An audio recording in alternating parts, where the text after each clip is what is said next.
Cam and the professor here for our plays for week 16 of the NFL season. Will, 3 weeks to go.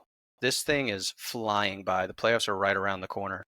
Um, Quick update on last week. We'll recap it. 1 and 2 again for me on game lines and props. So consistently mediocre for the last couple of weeks. We're looking for a bounce back here.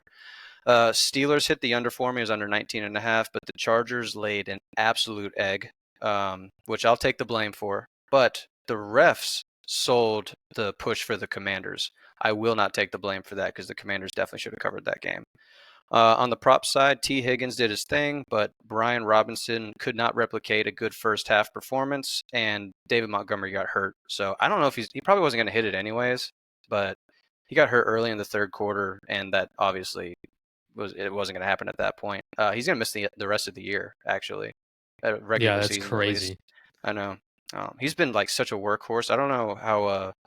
I really think he's a big reason why Gibbs is as effective as he is Yeah. because like Montgomery can kind of break down defenses a little bit and then you know the 1-2 punch. But now it's just Gibbs, so we'll see how that works for him. Um, Olamide Zaccheaus scored a touchdown, but got flagged for a offensive pass interference, so it didn't count. Which that's pretty much like a microcosm of how last weekend went for me. Yeah. Um, Looking to bounce back this week. How'd you do, Will? 1 and 2 in both as well. Um, Colts plus 5.5. We won't even get into that. They were up 13-7, and then AD Mitchell decides to throw a pick six and kind of just ends it. Um, and then Steelers plus 5.5. They were down four at halftime, looking good. They were able to score on the Eagles defense, and then they decided not to score the rest of the game. But the one that did hit, Bengals minus 5.5. Will Levis is trash at football. So that one hit pretty easily. I think like out of his last like five passes, I think four of them were interceptions. So it's something crazy like that. Yeah, the Will Levis experiment is done. But I will say It I can is feel you. officially Yeah, it's done.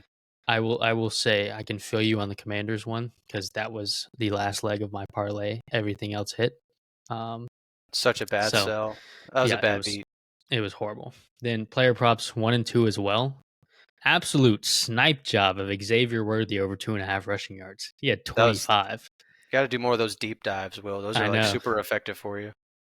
He's got a 1.5 line this week. Did I That's do it? that's We'll see. that's attainable. Then I had Khalil Shakir over 55.5 receiving yards. He got like 45 or something like that. He wasn't really involved. Yeah. It was kind of just. And what's crazy is the total went so over, and he wasn't even involved. And then Yeah, they scored Chuba over 48 points yeah and he Chuba wasn't over really a part 16 of and a it. half. Chuba over 16 and a half fantasy score. Didn't even really come close. The Panthers just looked pretty bad the entire week.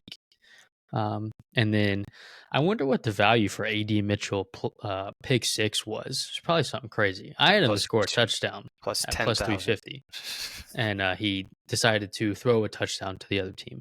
Yeah, that's a plus So 10,000 for does that sure. count? I mean, he threw a touchdown. In like a weird way, I think it does count. Like you knew he was going to be involved in a score. And so I think you get credit from me because of that. Just not for I don't know money if wise. the sports books might not agree, but I do. I do. It's fair. Um, We both had people involved in touchdowns. It's just something happened to happen. yeah, something. So, okay, I think that's a sign. I have to choose to see it as a sign of things to come. We are at, I mean, this is like the home stretch. So, 3 weeks left in the regular season. Time to finish strong. What do you have for your first play for game lines? First play, I have Panthers plus 4.5 over the Cardinals. I think it's going to be a close game, kind of back and forth. Yep. I don't think the Panthers last week is what they are. I think they play close games. Like this is a team that's 2 weeks removed, almost beating the Chiefs. So I'll go Panthers plus 4.5.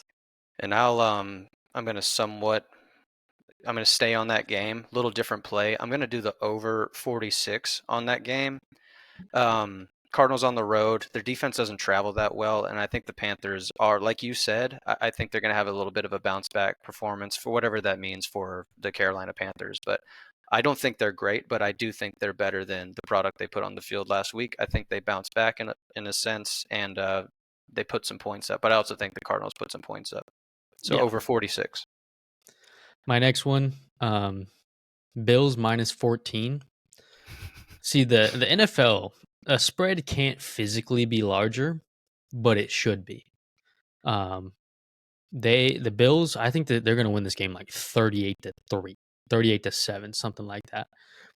The the Patriots can't score, and they won't stop the Bills. Josh Allen will probably have another 55 fantasy point game again for like the third straight week. So yeah, Bills minus 14 pretty easily. I'm going to go over to the Bengals and the Browns. I'm going to go Bengals -8. The Dorian Thompson-Robinson experiment has begun with 3 weeks left in the season. They benched Jameis. I mean, he's volatile. Like, he's a chaotic quarterback, but I feel like Dorian's a worse version of Deshaun Watson. Yeah, Like, maybe a little bit more mobility, but in terms of like decision making and throws, I just don't see the Browns offense doing anything, and we know the Bengals can score. So Bengals -8. I think they win that game comfortably. I mean we saw the Dorian Thompson Robinson experiment last year, and I think they lost every single game. So Yeah. my last one had some big news out of the team this week. Michael Penix is going to be starting, so I'm going to back them. Falcons -8.5. They're playing probably the worst team in the NFL in the Giants. So if we want to stay in the playoff race, we have to win. Because the Buccaneers are only a game up, shockingly, with how bad we've been. So Falcons -8.5. Generally, it's a good sign when a team that's like in a must-win state plays one of the worst teams in the league. Like, that's normally a safe backing for Yeah, the favorite in that game.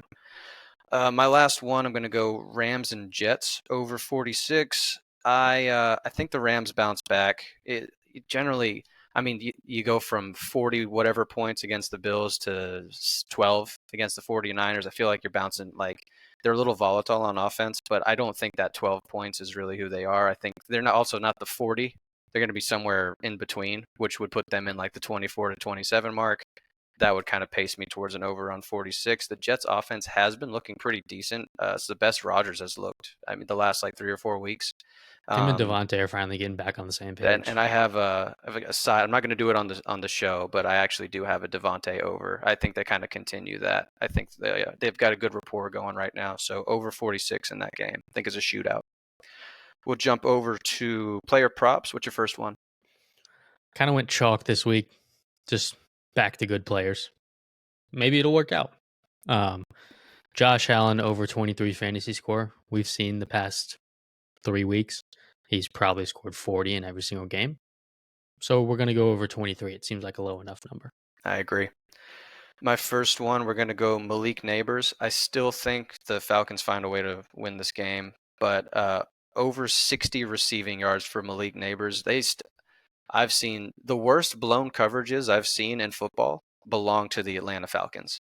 The one I against Justin Jefferson, I that think was that where bad. he just fell down, I was so going the wrong way and just fell down. So like Neighbors he's been playing great recently too, and he's got a guy that's willing to like launch it downfield. And Drew Lock, he's gonna play.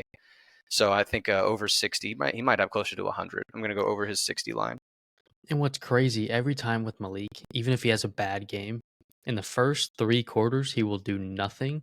In the last quarter, he'll get 70 yards and Yeah. somehow end up hitting Well, yeah, because every you time. get that they start going into soft zone defense, and now Neighbors he's open because the game's out of reach, and so they're able to make some open throws Yeah. downfield. It's perfect. My next one, chalk again, like I said, back in the good players. Jamar Chase over 90.5 receiving yards. Brown's secondary isn't that good. Even if it was good, no one can stop Jamar Chase. No, He's he's a maybe top 1 receiver in the game right now. We don't know. He's at least top 3 yeah, for sure. So over 90.5 receiving yards. I like that one. I'm gonna go to the Bills. We're gonna go James Cook over 64 rushing yards. Patriots' run defense has been abysmal most of this year, and I think Bills are going to be playing with a lead. I think James Cook is going to break off some solid runs, and he might not get to like 20 carries, but if he gets to like 16, 18 carries, I think he's going to have closer to 78, 85 yards somewhere in there. So he should comfortably hit the over.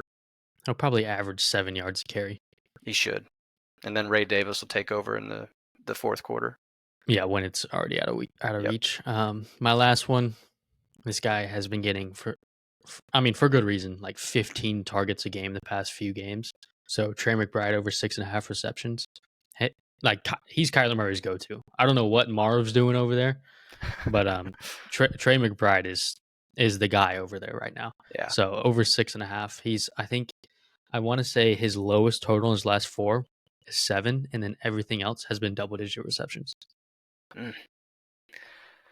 I'm going to go, my last one, I'm going to go Mike Evans. We're going to go over 74.5 yards. He's got a personnel advantage here, but also he is hunting. How many straight 1,000-yard receiving seasons does he have? Is it 9, 8? I thought it was 11. Yeah, I mean, what he's got, but he's knocking on the door, but he's got to average like 80 something for the rest of the year. He had that injury. He had that injury. So he's got to average like 80 something. His line's at 74.5. Law of averages. If we want to hit that 1,000 yards, he's got to go over. So that's the main reason I'm taking that one. Luckily, too, they're in a playoff push, so he has to play every single game the rest of the year. Yeah, he's going to play. And he's by far target A. Like he's the guy there. I mean, there's McMillan looks okay, but I think he's the guy. I wouldn't be shocked if he hits it in the next 2 games and goes for like 120 in both. I think there's like a 140 game coming up. I hope it's this one, but I think there's one coming up. Touchdown. Who you got? We're going big this week, right? We're going big. All right.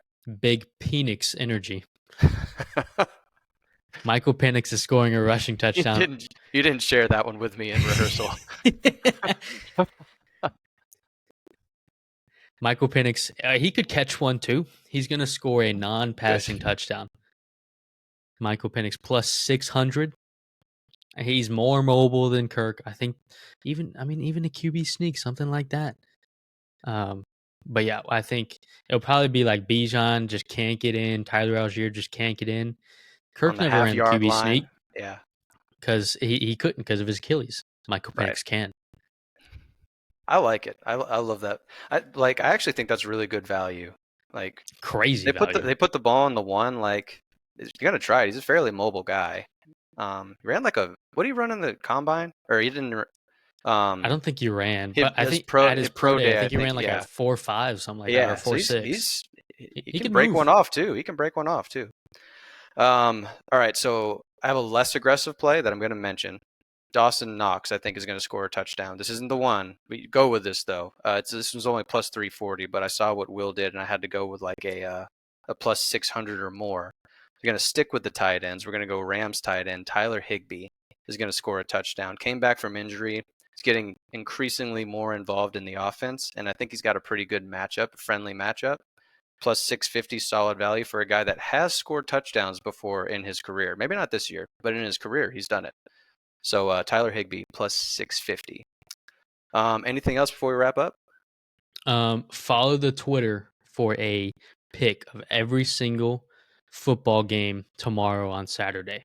College football and NFL. I'm going to do every single pick, probably as individuals, maybe some plus money in there, and then also a 5-leg parlay.